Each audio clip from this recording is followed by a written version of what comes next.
உங்கள் வாழ்வில் ஒரு விடுதலை உண்டாகும். உங்கள் குடும்பத்தில் ஆண்டவர் ஒரு விடுதலையை கொடுப்பார். இயேசுவால் மாத்திரம்தான் ஒரு விடுதலையை தர முடியும். ஒரு பரிபூர்ண சுகத்தை, பரிபூர்ண ஆசீர்வாதத்தை அவரால் தர முடியும். ஒரு வசனம் சொல்லுகிறது, 72வது சங்கீதம் 12வது வசனம், கூப்பிடுகிற எளியவனையும் உதவியற்ற சிறுமையானவனையும் அவர் விடுவிப்பார். ஆண்டவரை நோக்கி கூப்பிடுகிற எளிமையான நிலைமையில் நீங்கள் இருந்தாலும் ஆண்டவர் உங்களை விடுதலையாக்குவார். ஆகவே நீங்கள் சோர்ந்து போக வேண்டாம். ஆண்டவரை நோக்கி கூப்பிட்டுக்கிட்டே இருங்க. இயேசுவே எனக்கு உதவி செய்யும், தாவீதின் குமாரன் எனக்கு இறங்கும் என்று நீங்கள் கூப்பிட கூப்பிட ஆண்டவர் உங்களுக்கு உதவி செய்வார். பரிசுத்த வேதாகமத்தில் பார்க்குறோம், பருதி மேயு என்று சொல்லக்கூடிய குருடன் ஆண்டவரை நோக்கி கூப்பிட்டான். ஆண்டவர் அவனை கைவிடவே இல்லை. ஆண்டவரோட சுகம் தந்தார். ஆகவே நீங்கள் கூப்பிட கூப்பிட ஆண்டவர் உங்களுக்கு அற்புதம் செய்வார். நீங்கள் எந்த பிரச்சனையில் சிக்கிக்கொண்டு தவித்து கொண்டிருக்கீங்களோ அந்த பிரச்சனையில் ஆண்டவர் விடுதலையாக்குவார். உங்களை சூழ்ந்து இருக்கிற பலவிதமான போராட்டத்தில் ஆண்டவர் உங்களை விடுதலையாக்குவார். உங்களை சூழ்ந்து இருக்கிற எல்லா எதிரான சூழ்ச்சிகளிலிருந்து ஆண்டவர் உங்களை விடுவிப்பார். ஆகவே கூப்பிடும்போது நீங்கள் எந்த நிலைமையில் இருந்தாலும் அது ஒரு பெரிய பிரச்சனையே கிடையாது. உலகத்தில் வந்து எந்த மனுஷனும் பிரகாசிக்க பண்ணுகிற மெய்யான ஒளி தான் இயேசு கிறிஸ்து. அந்த மெய்யான ஒளி உங்கள் இருதயத்தில் இருக்கும்போது, அவரை நோக்கி நீங்கள் கூப்பிடும்போது, அவரை நோக்கி நீங்கள் ஜெபிக்கும் போது, உங்கள் வாழ்வில் காணப்படுகிற எல்லா இருள்கள், போராட்டங்கள், எல்லா சிறையிருப்புகள் எல்லாவற்றிலும் ஆண்டவர் உங்களை விடுவித்து உங்களை பிரகாசிக்க செய்வார். நீங்கள் எளிமையான நிலைமையில் இருக்கலாம், படிப்பறிவு இல்லாத நிலைமையில் இருக்கலாம், அல்லது ஒரு பணக்காரராக இல்லாமல் ஏழ்மையான நிலைமையில் இருக்கலாம், அன்றாட தேவைகளுக்காக கஷ்டப்படுகிறவர்களாக இருக்கலாம். சரியான வேலை வாய்ப்பு இல்லையே, குடும்பத்தை நான் சரியாக நடத்த முடியலையே, என் குடும்பத்தில் இன்னும் அநேக தேவைகள் இருக்குது, குடும்பத்தில் இன்னும் அநேக கஷ்டங்கள் இருக்கிறது. என்ன செய்ய வேண்டும்? ஒவ்வொரு நாளும் போராட்டத்தோடு இருக்கீங்களா?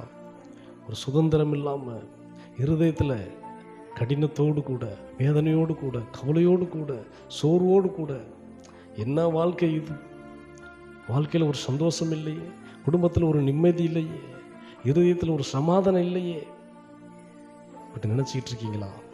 கவலைப்படாதீங்க. ஆண்டவர் இப்படிப்பட்ட நிலைமையிலிருந்து உங்களை விடுவிப்பார். உங்களை விடுதலையாக்கி ஆண்டவர் உங்களை ஆசீர்வதிப்பார். வசனம் சொல்லுகிறது, உதவியற்ற சிறுமையானவனும் அவர் விடுவிப்பார்.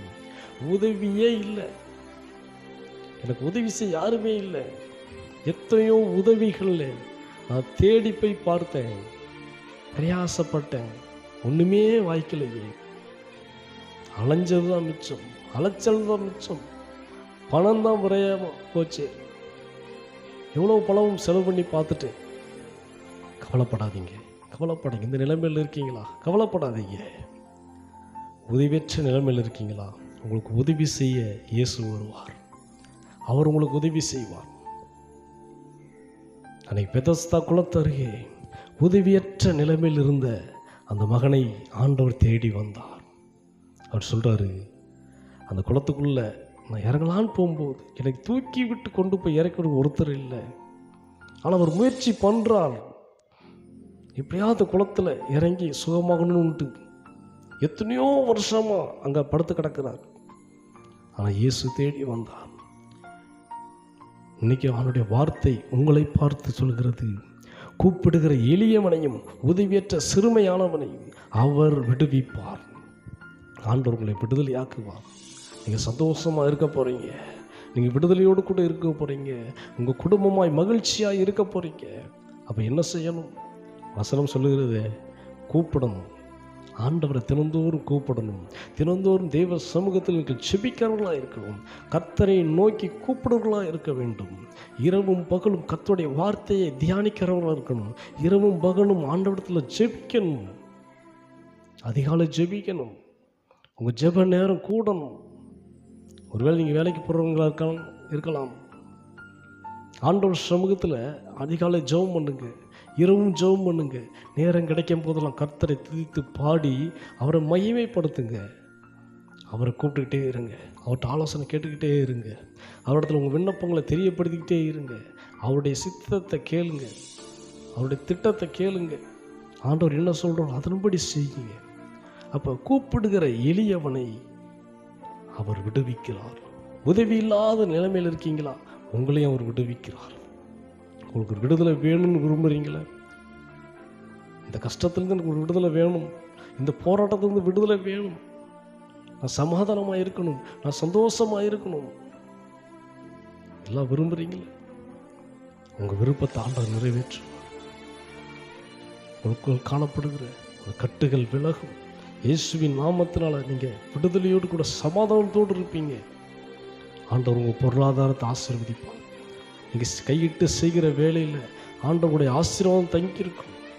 உங்கள் கையின் பிரயாசம் ஆசீர்வதிக்கப்படும். உங்களுக்கு நன்மையும் பாக்கியமும் உண்டாகும். சில சொல்லுவாங்க, எவ்வளோ கஷ்டப்பட்டு வேலை செஞ்சுட்டு வரேன், அந்த பணம் ஃபுல்லாக வீட்டில் தங்க மாட்டிக்க, வீட்டில் நிற்க மாட்டேங்குது, இரவும் பகலும் பாராமல் வேலை செய்கிறேன், அவ்வளோ வேலை செய்தும் வீட்டில் தங்க மாட்டீங்க, கவலைப்பட வேண்டாம். ஆண்டவர் அந்த சிறையிருப்பிலிருந்து மாற்றுவார். நீங்கள் பிரயாசப்பட்டது, கையிட்டு வேலை செய்த அந்த சம்பளத்தை வீட்டில் தங்குவதற்கு ஆண்டவர் உதவி செய்வார். சேமிப்பதற்கு உதவி செய்வார். ஊழியத்திற்கு கொடுக்க உதவி செய்வார். ஏழை மக்களுக்கு, ஏழை ஜனங்களுக்கு, ஏழை பிள்ளைகளுக்கு கொடுக்க உதவி செய்வார்.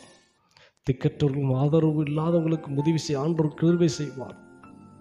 கவலைப்படாதீங்க.